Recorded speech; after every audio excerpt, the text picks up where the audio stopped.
Today is Labor Day. Today is pulled pork making day. This is about a 6-hour cooking time thing for me. About 3 different stages on the temperature. I started out pretty warm, around 375 for about 45 minutes. And drop it down to about 3 for another 2 hours, and then I drop it down to about 275 for another 2 hours or so. And near the end, I pull the bone out and then make cold out of it and put it back in with some more seasonings on it. It's very simple. It's not a difficult thing to do. This is a 6-pound Boston butt shoulder bone in. The only way to go. Any local grocer should be able to get that for you. What I do, start off, olive oil. Makes everything fine. It's like the wine of meat. It's perfect. Rub it all down, inside, outside, upside down. Beautiful piece of pork. Absolutely gorgeous. Rub this all down.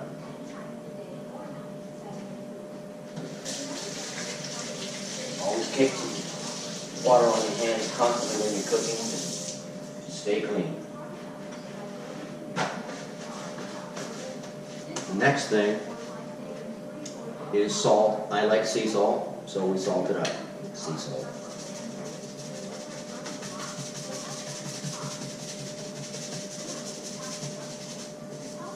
Can't use too much salt when you're doing this because it's going to make a lot. This is an adobo, granular adobo. A given must on pork, especially pulled pork. In my opinion, it works. Rather liberally put it on here. Again, almost can't use too much.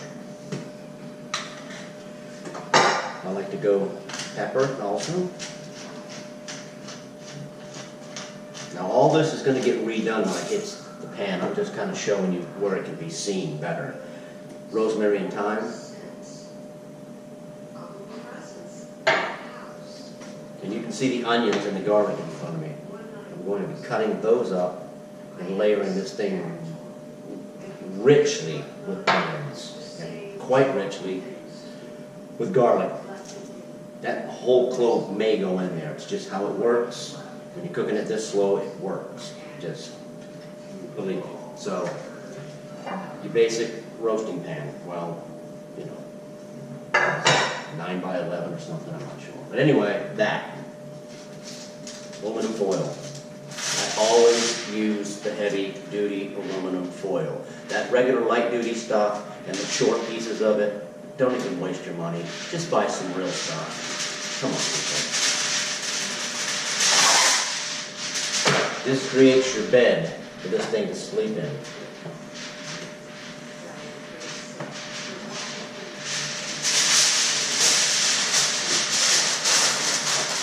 Line it the long way. So that when we get all done here, we're going to wrap this up and create a little aluminum foil Dutch oven. Unbelievable. So, I'm going to move this guy like this and start cutting onions. I'm not a professional chef, I just cut onions as I see fit. So, however it works for you, sorry, that was a dryer. However it works for you, it works for you. I'm not trying to impress Giada De Laurentiis here. I'm just trying to cut some onions.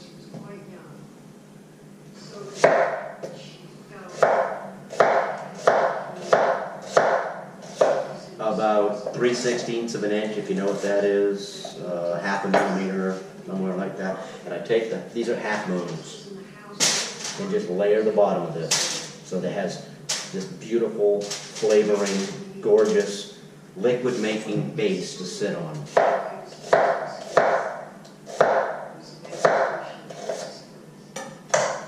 Bobby Flay, please don't judge me. I'm just a home cook trying to get through it. And I do pretty good. Got no complaints so far by anybody. Could use a little more.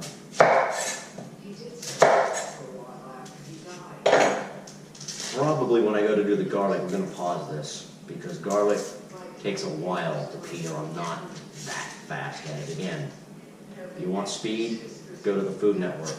You want to learn how to do something at home, watch this.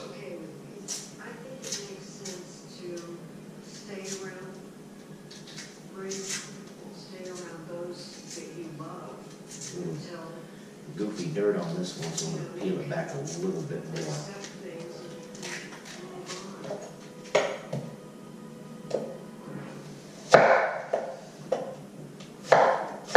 The reason I cut it in half, look, we're cooking, we're not trying to impress the Pope here. I cut it in half, it's more stable on the board when you cut it. I don't need to be cutting it, having it roll and rock and do all that stuff. It just needs to be stable on the board. As long as the onion gets in there, it lays flat, it's the right thickness.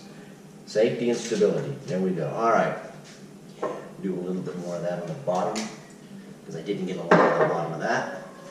Simply take this animal, and at this point, I'm going to go ahead, hang on, and do some more of this on the bottom. Adobo, salt, I'm going to put it directly right in there. Again, the sea salt, not that much coming out. I know it seems like it is, it's not. Some rosemary, thyme, this makes everything fine.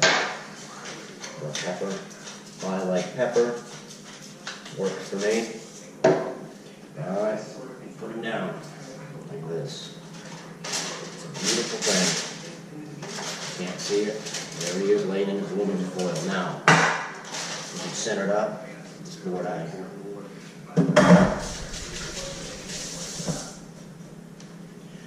And just start cutting more onions and more onions and more onions. I get them a little thicker when I'm on the top. I'm getting closer to 1/4 of an inch, closer, not completely. But yeah. And we're gonna stack it around here. And I'll move the camera over, but you can see what the final product is. I know it. I'm just showing you basically the time and the simplicity to make something that eats for a week and is amazing. Amazing. If you like pork, if you like pulled pork sandwiches, it's unbelievable. I like it on whole wheat hamburger buns, a little bit of jalapeno jack cheese, slice of that, pulled pork on there, a little barbecue sauce. You're up and running, buddy. You just take some of this pulled pork off, put it in a bowl, nuke it up, a few minutes, a couple of seconds really. And you're in Fat City, as they say. Not literally fat, but it's a term that means Coolsville, happy town.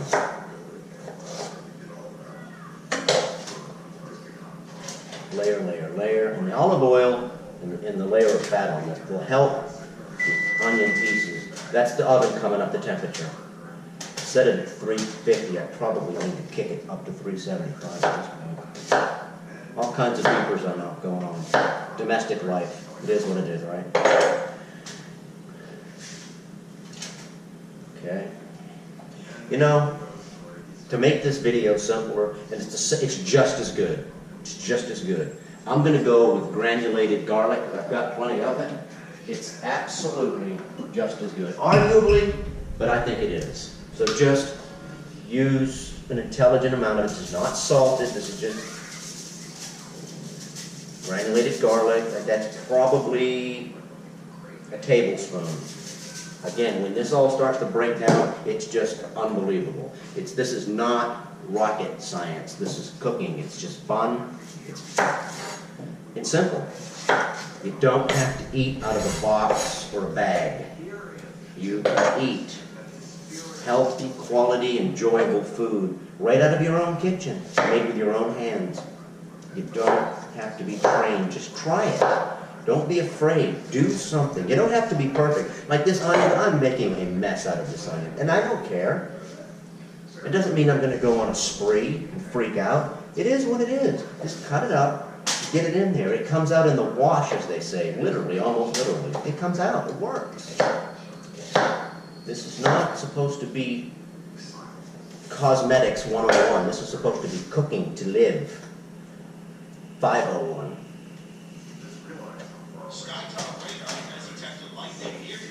And that would be my cell phone telling me that we are going to have some lightning. This is Central Florida. We have Tropical Storm Gordon working on our doorstep right now, so hopefully we don't lose any electricity over this and we get this thing cooked over the next 6 hours. But it is windy, it is getting stormy out, and yeah, I just went this morning to pick this stuff up because when I heard that was coming, like, yep, here we go. Not a hurricane, it's a tropical storm. Sometimes these tropical storms and edges of hurricanes and edges of tropical storms here in Florida can be more of a nuisance than just a straight-on Cat 1, Cat 2 hurricane. Because those are, they're bad, but they kind of get overemphasized and underplayed. They just kind of come through. We went through Irma here last year, exactly, almost a year ago right now. I think it was September 10th, this is what, the 2nd? And Irma was bad enough. No, I'm not playing it now, I'm a little bit more salt. Again, it doesn't come out salty, this stuff absorbs the stuff. A little bit more adobo. Rosemary and thyme almost can't use too much. It's just, you can be blown away how much you think, oh my God, he's putting all this seasoning on there, it's going to be so this or that. It just, trust me, it just coagulates in itself and it just works. Trust me. Yep. Not using that beautiful garlic. Did use this sprinkled garlic. Aluminum foil way quickly. That's pretty much it. I don't even have to put liquid in there. This onion becomes the liquid. The fat that comes out of this. Let me show you. The fat that comes out of this is going to be amazing. And it just creates the most beautiful liquid. See? And I'll take this aluminum foil and I'll fold it over and seal it up and make an oven out of it. And this is it. This is all it takes. This works. Absolutely works. Olive oil, adobo, salt, pepper. I'm going to put a little bit more pepper on it. Rosemary, thyme, plenty of onion, garlic powder, or if you want to use fresh garlic. People, it's so simple. This thing's been on live time, what, 8 minutes? I've done this. I would guess. I'm getting the camera set back right. Yep, we're good. So again, bring this up. Quite a bit on the sides. One more pepper. Oh, almost forgot the most important. Oh, almost forgot 2 things. Wow, that would have been disastrous. Thanks for reminding me, whoever did that. Allspice. Wow, I can't believe I almost forgot allspice. Anyway, allspice and apple cider vinegar. Yes, quite a bit of allspice and apple cider vinegar. I can't believe I almost forgot that. Again, I've got more than one thing going on. Good old apple cider vinegar. Kind of drizzle it over.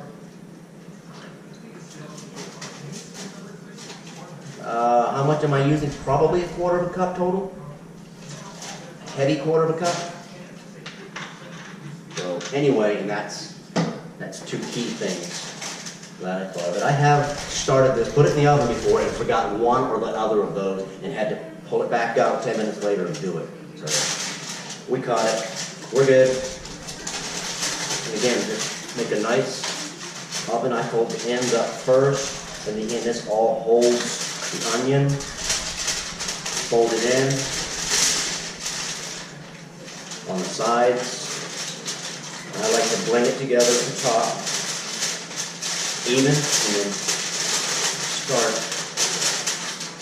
Roll it over, make a seal, and the sides and everything. And it's in this pan. It's going to seep out some. It's not going to seep out tremendously, but it's going to come out some. That's how it works.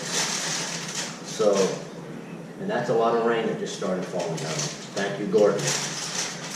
Tropical depression or storm, or whatever they're calling it. And there we go. Get a beautiful oven of future happiness here in 6 or 7 hours. Going in the oven. It's set at 350. I'm going to kick it up to 375.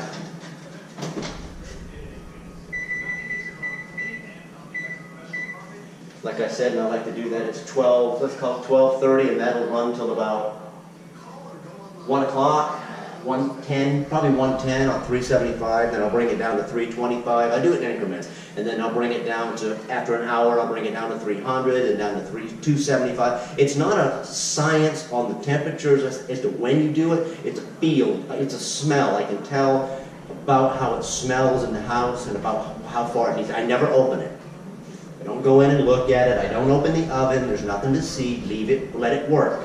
I don't open the aluminum foil, obviously, if I don't open the oven. Just let it work. Just let it go. And just time it down. You almost can't hurt this. And after about 5 hours, that's when you got to take it out. That's when you have to take it out. Open the aluminum foil, and the bone will reach in with a pair of tongs. The bone is just going to pull out literally like that. And you set the thing aside, and then usually I'll take some tongs like this, they work for me, and I'll just, because it's hot, and I'll just pull it and pull it and pull it all apart, and re-adobo it a little bit more, typically needs it, roll it, then I take, and I kind of do a shimmy, and I get it out of the aluminum foil. I'll show you this later, and I just kind of shimmy up the aluminum foil, and it all drops into the pan now, and it's all pulled apart, and it's beautiful. And then I get new aluminum foil, and I cover that glass pan, and put it back in there at probably back up to 350 for about 45 more minutes, and it just recoagulates and it marries together everything once and for all as pulled pork. Unbelievable. So until I go to that next stage of pulling it out and pulling the bone, I'm going to be done with this segment. Thank you. I hope somebody gets something out of this. Simple, easy, affordable. I paid less than $10 for that piece of meat. Spices you should have in your cabinet. It's not rocket surgery. And it's not hard, and it doesn't take a lot of physical time. It's just you got to plan the day around it. Thank you.